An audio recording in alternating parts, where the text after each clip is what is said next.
दौसा परियोजना का शिलान्यास कार्यक्रम में आयोजित किया गया, जिसमें मुख्यमंत्री शामिल हुए। इसके साथ ही 350 करोड़ की परियोजना का शिलान्यास हुआ। कार्यक्रम का आयोजन लालसोट के डूंगरपुर में हुआ है। तो ये तस्वीरें दौसा की है, जहां पर लालसोट के डूंगरपुर में यह कार्यक्रम आयोजित किया गया। सरदार दौसा पेयजल परियोजना के शिलान्यास के अवसर पर मंच पर विराजमान आपके अपने ही, जिनको अभी आपने सुना, कृषि ग्रामीण विकास एवं अकाल राहत मंत्री डॉक्टर किरोड़ीलाल मीणा जी, कैबिनेट में मेरे दूसरे साथी पीएचईडी मंत्री भाई कन्हैयालाल जी, कैबिनेट में मेरे तीसरे साथी गृह राज्य मंत्री भाई जवाहरलाल जी, किरोड़ीलाल जी, कन्हैयालाल जी, जवाहरलाल जी, आपके अपने लाडले विधायक भाई, आपका विधायक बहुत ही होशियार है।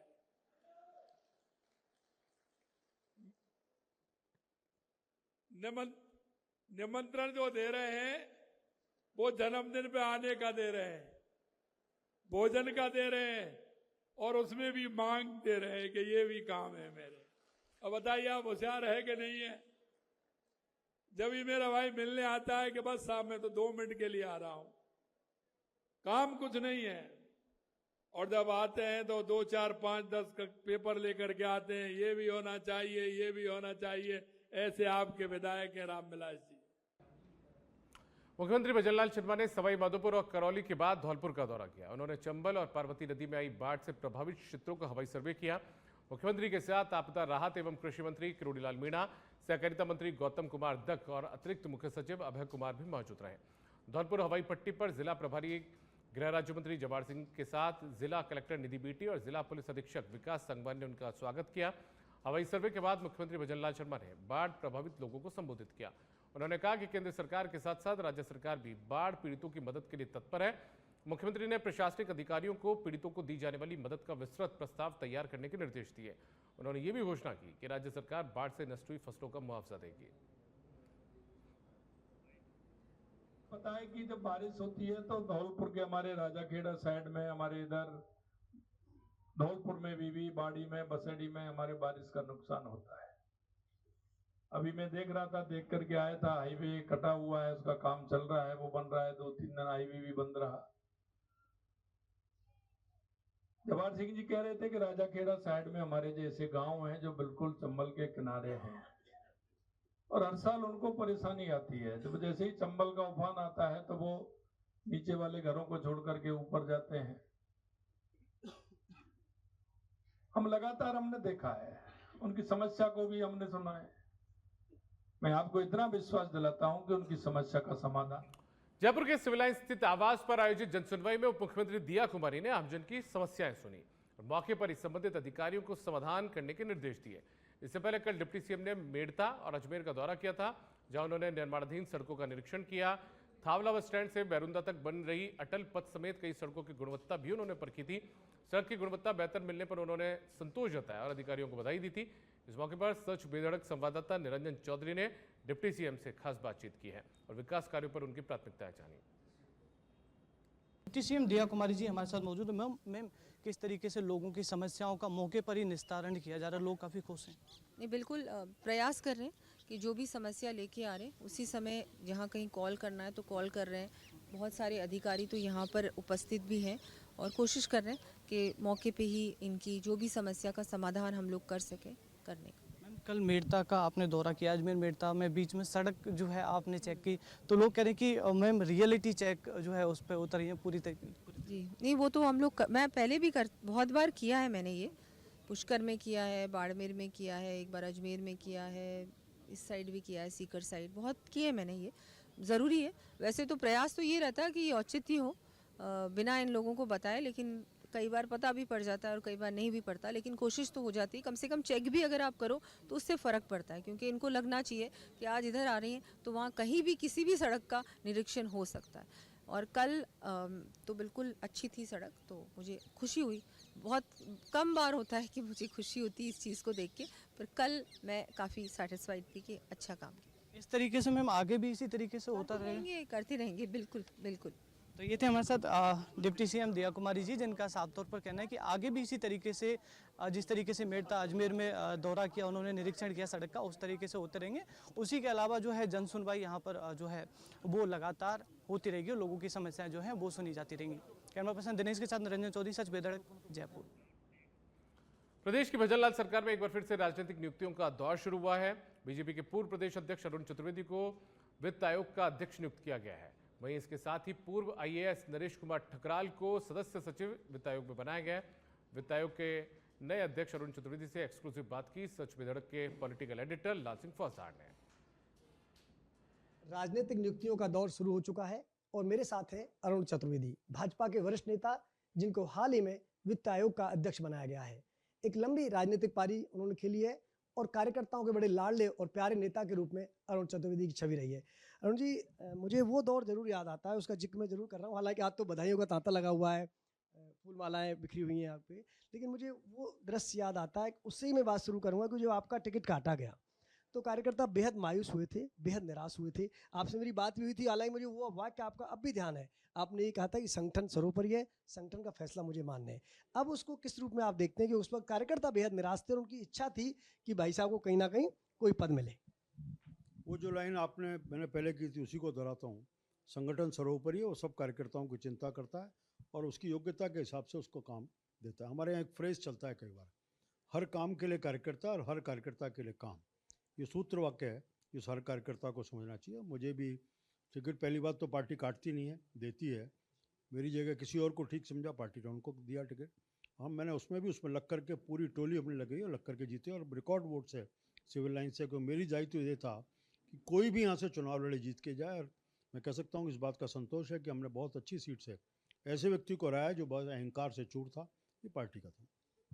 बहुत लंबा तो मैं इसमें नहीं लूँगा, लेकिन आपने एक बात का जिक्र कर दिया तो मुझे वो बातें याद आ रही हैं अभी फिलहाल, क्योंकि कार्यकर्ताओं से मिलना होता है, आपकी मिलनसारता कार्यकर्ताओं के बीच रहती है। तो हम भी जब बैठते हैं तो एक जनरल चर्चा होती थी। कार्यकर्ता अक्सर ये कहते थे कि भाई साहब साथ तो अच्छा नहीं हुआ, लेकिन फिर वो ये भी कहते थे कि भाई साहब कभी संगठन से अलग नहीं हुए। लेकिन उनका एक बड़ा मन था कि भाई साहब को जिम्मेदारी मिले।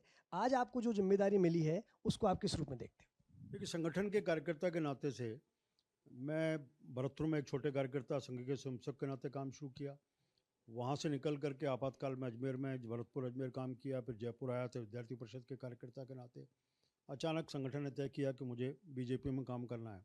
तो एक साधारण कार्यकर्ता के नाते मुझे ध्यान पड़ता है कि राजस्थान की कोई तहसील ऐसी नहीं जिसमें मैं कम से कम 2, 4, 5 बार नहीं कहूँगा। जब प्रदेश अध्यक्ष था तब, उसके अलावा भी युवा मोर्चे के प्रदेश मंत्री से लेकर के आज तक की यात्रा और सीधा सजीव संपर्क कार्यकर्ता से है। मेरे एक स्वभाव में आप कमी कह सकते हैं, अच्छा ही कहे, मैं नहीं कह सकता। मैं सबके फ़ोन उठाता हूँ, नहीं उठा पाता तो कॉल बैक करता हूँ। इस दौर में जरूर, जैसे अभी 2-3 का समय मैं सबको नहीं अटेंड कर पा रहा, शायद मैं सबको कॉल बैक भी नहीं करूँ, एक सवाल।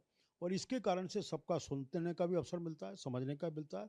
और जहाँ तक प्रयास करता हूँ समाधान हो सके उसको समाधान करने का प्रयास भी करते हैं। संगठन के प्रदेश का नेतृत्व और नीचे का कार्यकर्ता, कहीं इसके बीच में कंडक्टर बनने का काम करता हूँ। जो हम सरकार में हैं तो सरकार के विषय और कार्यकर्ता, इन सब के बीच में कंडक्टर बनकर एक उचित स्थान पर पहुँच जाए और उस विषय का समाधान हो, ऐसा प्रयास रहता है। ये थे अरुण चतुर्वेदी, जिनका कहना है कि मैं लगातार एक कार्यकर्ता के रूप में अपनी भूमिका अदा करता आया हूं और इस नई जिम्मेदारी के साथ भी जितना संभव होगा, जिन दायरों में मुझे दायित्व मिलेगा उनके तहत मैं अंत्योदय की भावनाओं को साकार करते हुए आम व्यक्ति के कल्याण के लिए अपने जीवन को जिस समर्पित भाव से राजनीति में जीता हूं, आगे ही ऐसे जीता रहूंगा। और इस दायित्व के साथ पूरी तरह से न्याय करके आम जन के बीच जन कल्याणकारी योजना कैसे पहुंचे, इसका पूरा प्रयास रहेगा। वीडियो जर्नलिस्ट हरिशंकर त्यागी के साथ लाल सिंह फौजदार, सच बेधड़क, जयपुर। सियासी गलियारों में अब चर्चा का विषय यह है कि आखिर देश का अगला उपराष्ट्रपति कौन बनेगा। हर कोई अलग अलग नामों पर कयास लगा रहा है, लेकिन इन सब के बीच एक नाम तेजी से उभरता हुआ आ गया है। वो है शेषाद्री रामानुजनचारी का। आखिर कौन है ये चेहरा, देखिए इस खास रिपोर्ट में।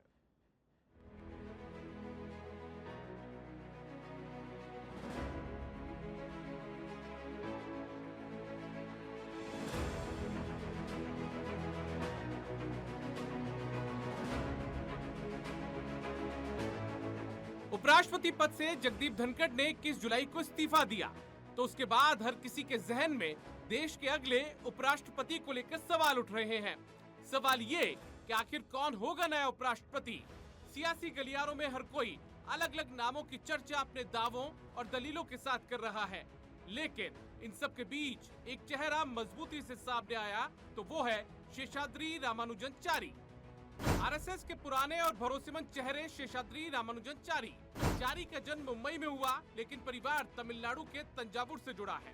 साल 1992 से 2004 तक संघ के मुखपत्र ऑर्गेनाइजर के संपादक रहे चारी। विदेश नीति के मामलों में मानी जाती गहरी समझ। बीजेपी की राष्ट्रीय कार्यकारिणी के वर्तमान में सदस्य हैं चारी। भाजपा में विदेश मामलों के प्रकोष्ठ के प्रमुख रह चुके चारी। दरअसल राष्ट्रीय स्वयंसेवक संघ के पुराने और भरोसेमंद चेहरे के तौर पर शेषाद्री रामानुजनचारी को माना जाता है, क्योंकि वे संघ की विचारधारा के मजबूत समर्थक माने जाते हैं। उन्हें एक नेता, पत्रकार, लेखक, राजनीतिक विश्लेषक, विदेश नीति के जानकार के तौर पर भी माना जाता है। चारी मुंबई यूनिवर्सिटी से बीकॉम, एलएलबी और इतिहास में एमए की डिग्री हासिल कर चुके हैं, तो वही पीएचडी की डिग्री भी उनके पास है। बहरहाल चारी का चेहरा दक्षिण भारत में भाजपा की वैचारिक मजबूती के लिहाज से काफी प्रबल माना जा रहा है, क्योंकि वे मूल रूप से तमिलनाडु के रहने वाले हैं। ब्यूरो रिपोर्ट, सच में धड़क। आगे बढ़ते हैं, अगली खबर जयपुर से। यहाँ पर पीसीसी चीफ गोविंद सिंह डोटासरा आज प्रदेश कांग्रेस मुख्यालय पहुंचे। कांग्रेस मुख्यालय में नागौर जिले के डेगाना विधानसभा के नए बने नगर अध्यक्ष, ब्लॉक अध्यक्ष समेत कार्यकर्ताओं ने पीसीसी चीफ का स्वागत किया। पीसीसी चीफ ने कार्यकर्ताओं को संबोधित भी किया।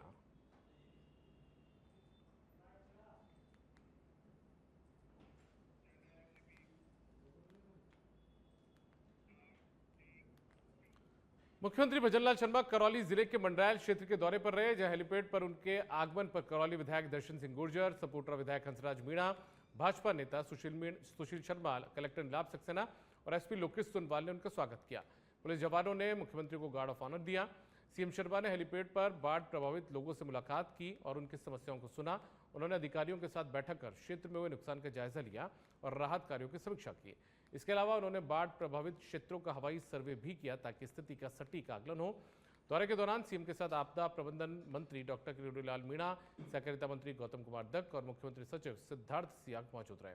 सीएम ने अपने संबोधन में बाढ़ प्रभावित लोगों को हर संभव सहायता देने का आश्वासन दिया। श्रीगंगानगर के पदमपुर से खबर है। यहाँ पर बींज बायला में व्यापारी के घर हुई लूट का मामला जो है उसमें घमुड वाली पुलिस ने मामले का पर्दाफाश कर दिया है। आरोपियों का बाजार में जुलूस भी निकाला गया। मुख्य बाजार में तीनों आरोपियों को बापर्दा ले जाकर जुलूस निकाला गया है। घमुड वाली एसएचओ और उनकी टीम का व्यापारियों ने साफा पहनाकर सम्मान किया। अपराधियों में भय और आमजन में विश्वास का पुलिस ने ये संदेश यहाँ पर दिया है। पकड़े गए बदमाशों ने 3 लूट की वारदातों को अंजाम दिया था। पुलिस ने बापर्दा इन लोगों को बाजार में ले जाकर जुलूस इनका निकाला है। उधर घमुड वाली एसएचओ और उनकी टीम का स्वागत सम्मान यहाँ पर अधिकारियों ने किया है।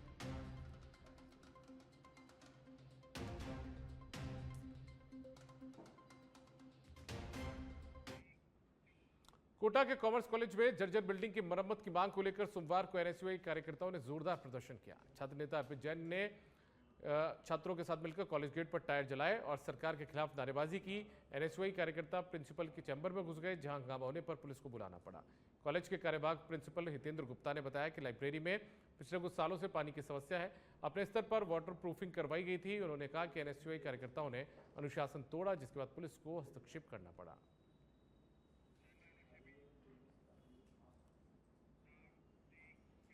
झुंझुनू के खेतड़ी में कांग्रेस पार्टी की ओर से कानून व्यवस्था की बिगड़ती स्थिति का आरोप लगाते हुए और स्मार्ट मीटर्स के खिलाफ जोरदार प्रदर्शन किया गया। पंचायत समिति प्रधान मनीषा गुर्जर के नेतृत्व में सैकड़ों ग्रामीण एसडीएम कार्यालय के बाहर एकत्रित हुए और नारेबाजी करते हुए प्रशासन के प्रति आक्रोश व्यक्त करते हुए नजर आए। पूर्व विधायक दाताराम गुर्जर ने कहा कि क्षेत्र में खनन और बजरी माफिया का आतंक बढ़ता जा रहा है, जिससे आमजन भय के माहौल में जी रहा है। प्रदर्शन के दौरान उपभोक्ताओं से स्मार्ट मीटर्स के नाम पर की जा रही मनमानी वसूली पर रोक लगाने की मांग की गई।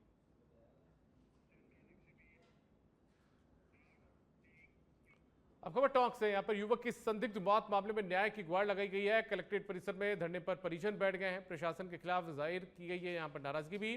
16 सितंबर 2024 को बरौनी थाना इलाके में एक संदिग्ध मौत हुई थी। प्रशासन से पहले भी परिजन मांगों को लेकर गुहार लगा चुके हैं, लेकिन समझौता उनका हो चुका था। लेकिन मामले में कार्रवाई न होने से नाराज परिजनों का फिर से प्रदर्शन देखने को मिला है। दोषी पुलिसकर्मियों पर कार्रवाई करने की मांग की गई है। सरकारी सहायता, संविदा पर नौकरी, डेली बूथ दिलाने की मांग यहां पर परिजनों ने रखी। मेरा नाम शुभ ओम प्रकाश सिसोला, प्रतीक सेना संगठन जिला अध्यक्ष टोंक। हम इस मांग से बैठे हैं कि गत साल 16 सितंबर को भाई छोटू गुजर की निर्मम हत्या कर दी गई थी। हम यहाँ कलेक्टर में उस दिन भी 3 दिन तक यहाँ बैठे गए थे। प्रशासन ने झूठा प्रलोभन देकर उनका दाह संस्कार करवा दिया कि आपकी जो भी मांगे हैं उनको मानी गई है और हम आगे राज्य सरकार को भेज देंगे। लेकिन आज तक लॉलीपॉप के अलावा कुछ नहीं मिला। प्रशासन के इनके माता पिता डेली चक्कर काट रहे हैं, लेकिन कोई उचित कार्रवाई नहीं। विवश में बाली से खबर है। पर श्रावण मास की पावन बेला में भगवान शिव की भक्ति में सेवाड़ी गांव के श्रद्धालुओं ने एक बार फिर से आस्था, समर्पण और परंपरा की मिसाल पेश की है। सोमनाथ मंडल सेवाड़ी के तत्वाधान में आयोजित वार्षिक कांवड़ यात्रा में इस बार 155 कांवड़ियों ने हिस्सा लिया, जो हर गंगा कुंड धाम से पवित्र जल लेकर सोमनाथ मंदिर सेवाड़ी तक पैदल यात्रा कर शिवलिंग का जलाभिषेक करने पहुंचे।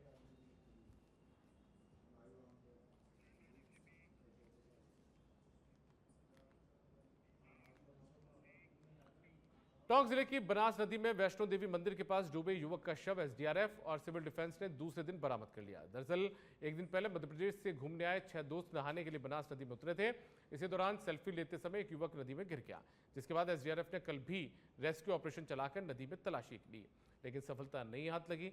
आज शव को बरामद कर लिया गया है। टीमों ने शव को नदी से निकालकर अस्पताल की मोर्चरी में रखवाया है, जहां परिजनों की मौजूदगी में पोस्टमार्टम कर शव परिजनों को सौंपा गया।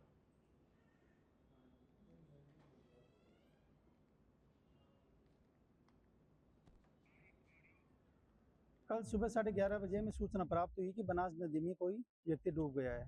सूचना पर एसडीआरएफ टीम, पुलिस विभाग से और राजस्व टीम, हमारे श्रीमान उपखंड अधिकारी महोदय भी मौके पर उपस्थित थे और इस प्रकार से हम लोगों ने संयुक्त कार्रवाई की। संयुक्त कार्रवाई के दौरान कल शाम तक हमें इस कार्य में सफलता प्राप्त नहीं हुई रेस्क्यू में। प्रातःकाल सुबह पुनः हम लोगों ने जल्दी प्रयास शुरू कर दिया। 7 बजे के आसपास